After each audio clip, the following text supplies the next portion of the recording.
Bienvenue à tous et merci d'être venus. Je sais que c'est difficile pour les parents de sortir parfois. Peu importe, rien ne se met en travers de mon chemin quand il s'agit d'aider mes enfants. Pour être honnête, je n'ai pas vraiment choisi d'être ici. Je veux dire, qu'est-ce que le sexe a à voir avec notre enfant de 3 ans? Je n'ai pas appris ce genre de choses avant le collège et ça convenait à mes parents. Beaucoup d'entre nous, y compris moi, ont eu ce genre d'expérience étant enfant. Qu'est-ce que les autres en pensent? Mes parents étaient comme ceux de Julien, mais je pense qu'ils ont pu se tromper. Je peux déjà voir que notre fille de 2 ans est curieuse à propos de son corps. C'est assez drôle. Et n'est-ce pas préférable qu'ils apprennent de nous, plutôt que d'autres enfants qui pensent connaître ce dont ils parlent, malgré que leurs parents aussi n'en parlent pas? L'ami de ma fille de 9 ans lui a dit la semaine dernière que les filles mangent leurs tampons. Elle l'a vu sur YouTube.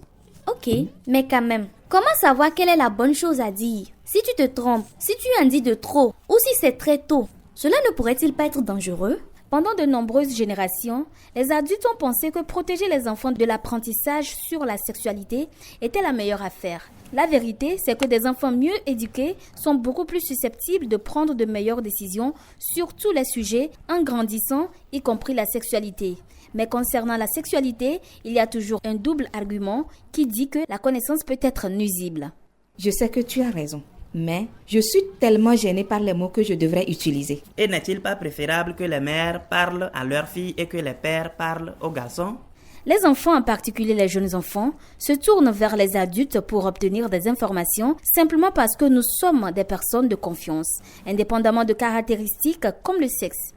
Et l'une des meilleures choses que nous puissions faire est de faire passer le message que tout le monde peut parler et apprendre les uns des autres sur ce sujet. Je comprends, mais je ne sais toujours pas si je peux dire le mot pénis devant mon enfant. L'embarras est un des sentiments accrocheurs et la plupart d'entre nous ont eu l'embarras à propos des choses liées à la sexualité de la part des gens qui nous entourent quand nous étions très jeunes. Ainsi, nous ne réalisons jamais que ce ne sont que des mots et qu'il est vraiment sain et correct de les prononcer à haute voix. Vous avez raison. Pourquoi devrais-je être gênée de dire testicule ou érection? Téton. Masturbation. Vulve, clitoris, Éjaculation, scrotum. Vagin. Pénis.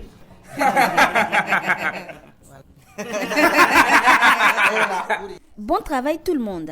Et avec un peu d'entraînement, comme essayer devant un miroir cette semaine, je pense que vous serez prêts.